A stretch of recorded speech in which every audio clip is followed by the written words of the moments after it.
9. The Savior Returns. Written by Celestial Rainstorm. Narrated by AJ the Elementalgod. Chapter 12.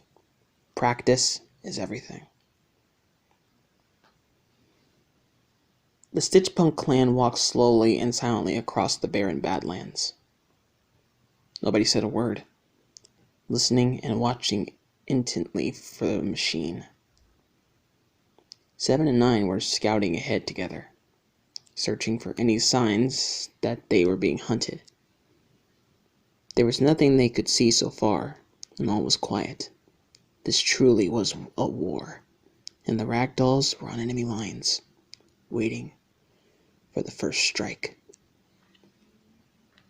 9 stopped walking for a moment, his eyes on the ground in curiosity.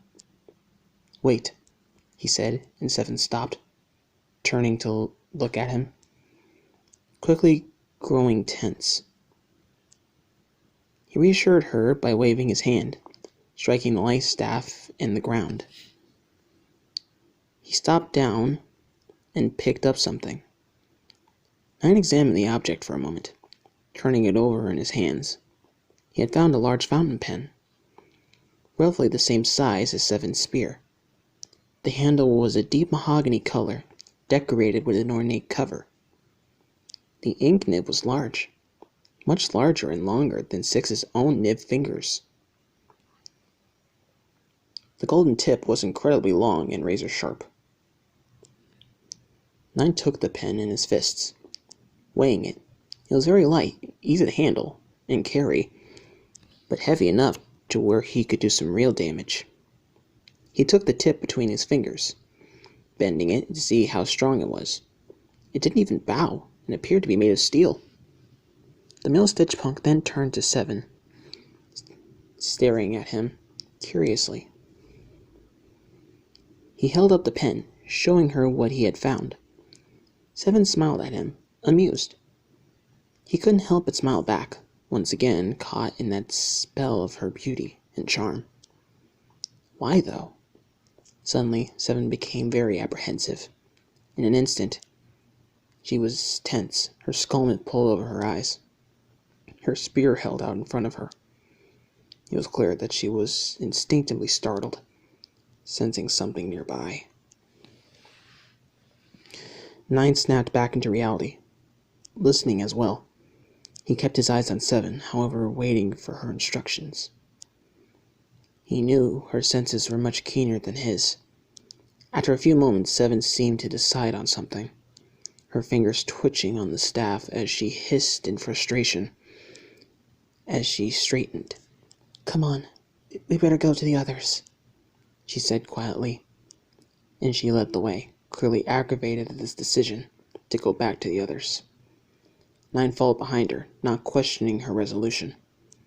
He knew a key point of a community was to trust one another, and he trusted 7 with his life. His own fingers tightened on the light staff and the pen blade, giving him some comfort in knowing that he could defend his coven now. They soon reached the others, who were grouped together a few yards away. They looked up at the two as they arrived to the small clearing.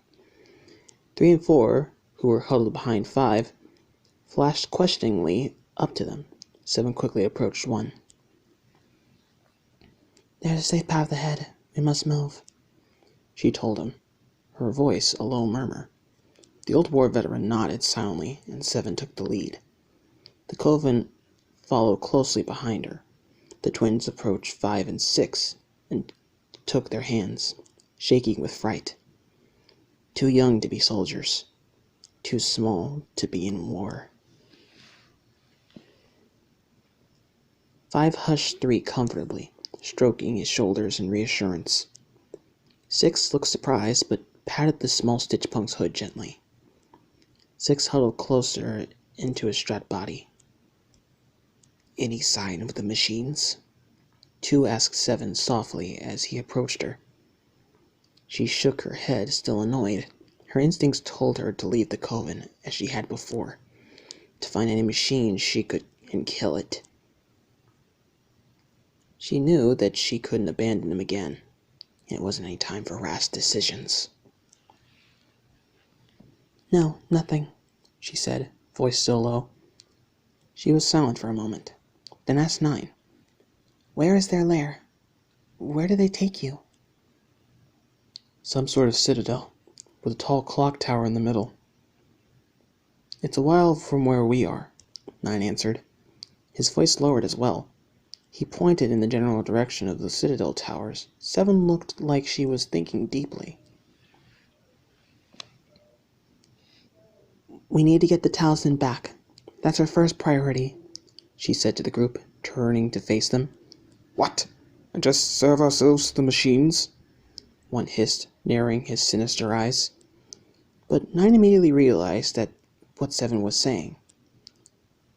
She's right. They won't want to kill us directly, not while we still have our souls. The only way the machine can certainly kill us is with the talisman. We need to get it back, Nine agreed. The machine beast awakened it with this strange blue orb. It's like it's made of pure energy, and it keeps it in his chest. This orb, it's like the machine beast's power source. It sliced it in half and gave it to the machine and woke it, Nine explained. "Then why would it need the talisman?" one said, deeply incredulous. "I don't think the orb could take our souls," Seven snapped at him, annoyed at one for once again demeaning Nine. However, the latter walked on, ignoring the elder. The machine beast became very weak when it gave up half the orb to the machine. But after it took the talisman, the machine beast reacted to the other half, or reattached it. They can separate. The machine beasts need the whole orb to power it, or else it will be too weak to hunt us. Nine continued, shaping the spear with his hands. The others stared at him in admiration, still following the lead of the warrior. "Why did the machine beast come? Where did it come from?" Five asked, softly, obviously worried. "I don't know," Nine said, rubbing his side of his head, frowning his brows. He vaguely remembered himself asking one this very same question that seemed like not so long ago. "But we need to figure out how we're going to get the talisman back before it comes after us," Nine said. "The machine used the newcomer and the beasts as a sort of scout, because it's still weak. It needs further repairs." "We'll need to figure out how to kill them," Seven said, and Nine nodded once more.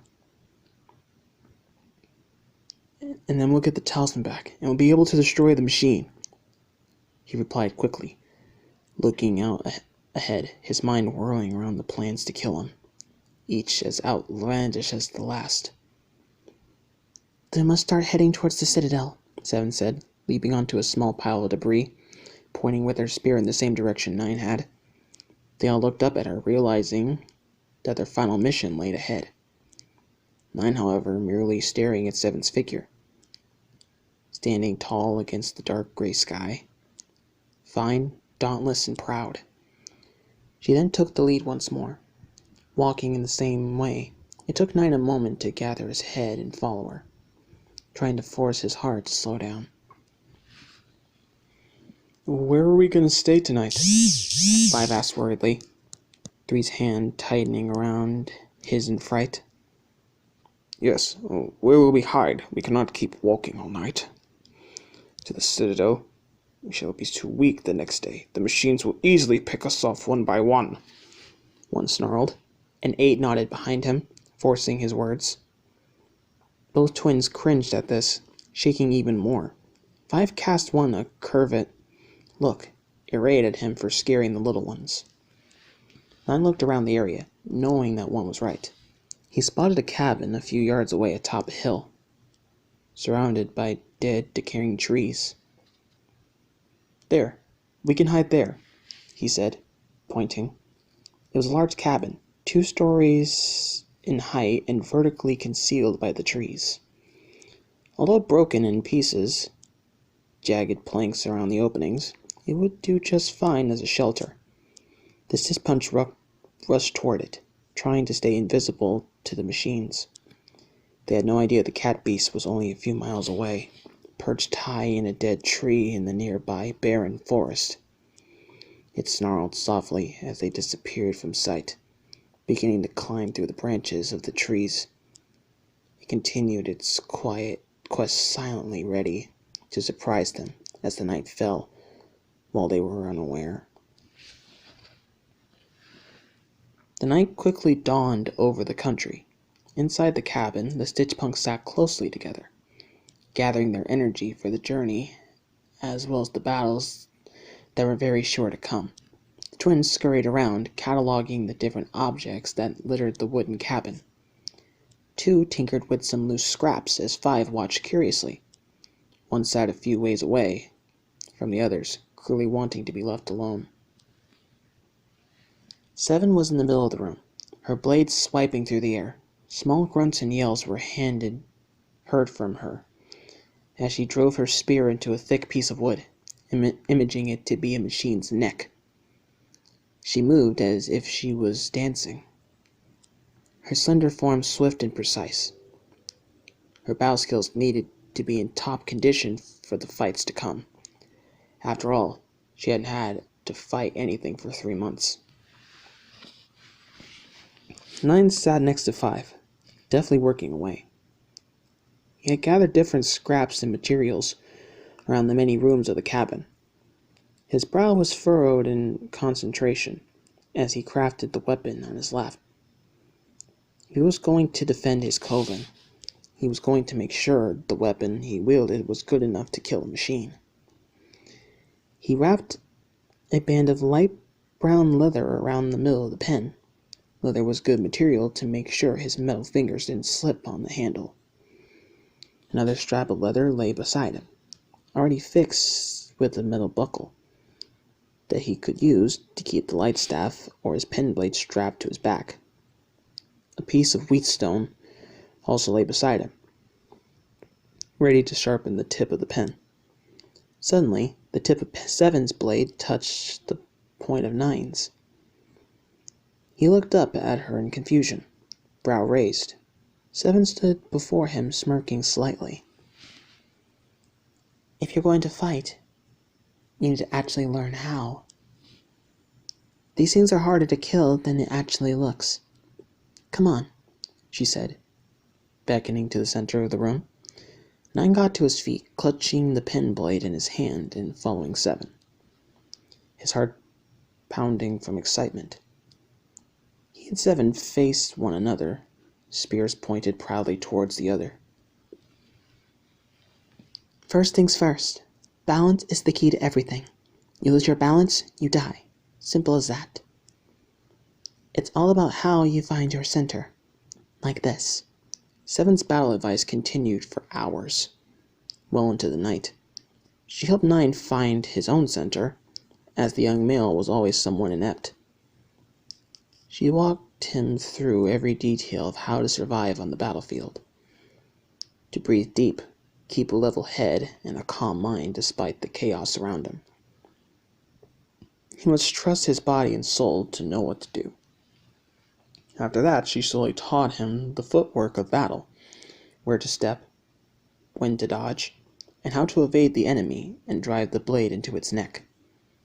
She showed him the movements he needed to make in his shoulders, arms, head, and wrists, and hands, guiding him slowly through each attack. Each movement was critical in battle and needed to be spot on. Nine picked it up quite quickly, and soon had a smooth, deadly flow to the strokes he performed at imaginary beasts. Then Seven declared it was time for Nine to fight her directly. At first, he had tried to back out of it, unable to wrap his mind around fighting his best friend. Sev, no, I couldn't possibly. What if I hurt you? There'll be plenty of opportunities as we get to the Citadel, but I can't fight you, Nine said, taking a few steps backwards towards where the others were sitting. They had been watching as Nine learned the techniques of battle. He picked things up quite quickly, as becoming quite a formidable foe. Seven immediately refused Nine's attempt at chivalry She hooked one of the sharp points of her spear on his shoulder and whipped him around, rather aggressively. She grabbed the handle of his blade and pulled him close. "Nine, if you don't know what you're doing, you're dead. Besides, if anyone's going to get hurt, it's you. But don't worry, I won't let that happen," 7 reassured him with a wink. 9 blinked, and he opened his mouth, trying to find something to say. Instead, she turned away from him and walked back to the center of the room. 9 sighed, defeated. He couldn't argue with her, as she was obviously right. The machines would be relentless in hunting them down. He walked back to the center of the room, also gripping his pen blade tightly. The next hours or so, 9 spent mostly on his back. Despite their situation, the others had to keep their hands over their mouths to keep from laughing. Poor 9. Not only was he still getting the hang of hand-to-hand combat, but he obviously couldn't bear to strike the young woman. Every time he slashed the blade at her, he either backed away or dropped it completely, resulting in 7 knocking him off his feet and pinning him to the ground.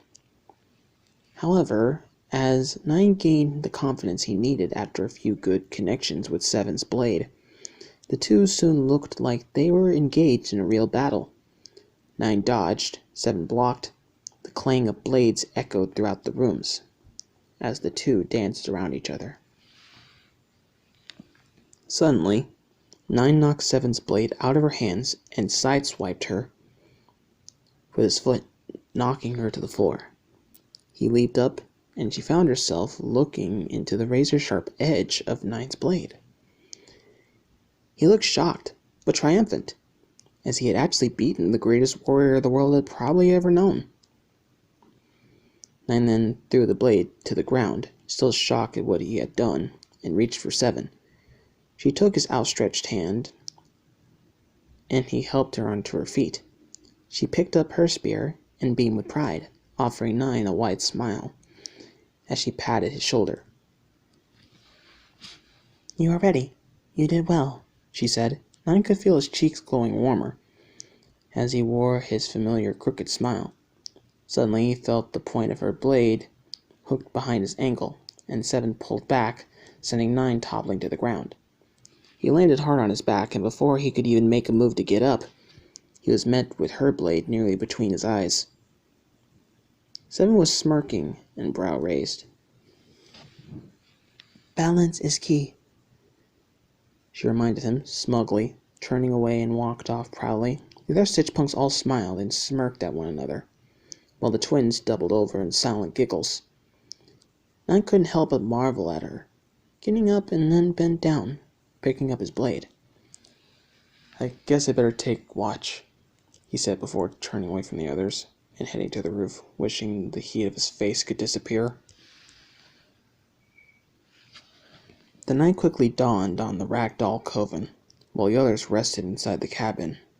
9 stood on the wooden cracked floor, keeping lookout. His eyes silently scanned the landscape, looking for the familiar red lights of the beast's eyes, listening for the slightest movement. He held the pen blade in his hand, ready. Way off in the distance, small pinpricks of lights came from the 5 guards, the Seekers, which the fabrication machines had found, dead in the debris, and repairing them. 9 sighed softly. Would they ever be safe again? "Hey," a voice behind him said. 9 turned to see 5 climb up and join him. "Are you okay?" the older ragdoll asked him as he stood beside him. He nodded silently, turning to stare back at the citadel, so far off in the distance. "You don't seem okay," 5 said quietly, easily reading the desolation in 9's face. The younger male sighed before answering. "I didn't mean to bring you back to the world that wasn't safe. I thought I could fix my mistakes by... I just didn't want you to stay trapped," he said softly and slowly, the words getting caught in his throat. "But now we're all running and hiding again, trapped in another war." Nine finished with a fierce voice, clenching his fists and looking at his knees. Five looked in the roof for a moment, contemplating these words, and then looked at Nine. "It's gonna be okay. We made it through one war. We will make it through this one," he said, grasping Nine's shoulder. Nine gave him a faint smile. The two sat in silence for a moment, looking out over the wasteland.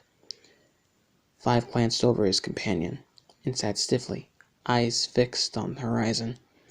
He looked exhausted, both physically and mentally. The one-eyed ragdoll looked down for a moment before leaning back, giving a sigh. "I like your fighting style," Five said, trying to lift Nine's spirits. "It's very clunky." He slightly faltered on the word. Nine glanced at him and quirked his brow. "Gee, thanks, Five," he replied in a slightly sarcastic tone. No, the mechanic reassured, holding up his hands. "You're actually pretty good. You learn really fast. I didn't know a lot about how close-hand combat, but I think you can hold your own." He reached up and tapped Nine's blade. The younger Stitchpunk offered a more genuine smile. "Maybe after all this is over, you can help make me something better." He chuckled weakly. "I could teach you how to shoot," Five replied, holding up his hands and pretending to aim the crossbow into the distance. Nine's smile grew wider. "Yeah, I got some great aim," he replied, holding up his hand in the same manner at Five. He assumed an overly dramatic look of concentration and then shot an imaginary arrow with a soft pow before pretending to be knocked backwards by the recoil. Five laughed, and Nine quickly joined. The atmosphere, despite their circumstances, lightened considerably. Nine allowed himself to laugh, feeling enlivened. For a moment of time, a small light broke through the shadows of his doubt, and he felt like everything was going to be all right. As Five was about to say something else, Nine quickly shushed him. Startled, the light was gone. "Listen," he said, looking out into the wasteland. He heard a soft metallic growl as his heart skipped a beat. Twisting the bulb into the light staff beside him, Nine held it up high. Hand shaking, a horrified image suddenly appeared out of the shadows of the night. The cat beast shrieked as the light burned its eyes, shrieking back only for a moment before roaring at the two Stitchpunks. Its red eye glowed like fire as it bristled, preparing to tear the rag dolls to shreds. "We gotta warn the others, now!" Nine said as he and Five rushed away from the beast to the rest of the coven. The end of Chapter 12.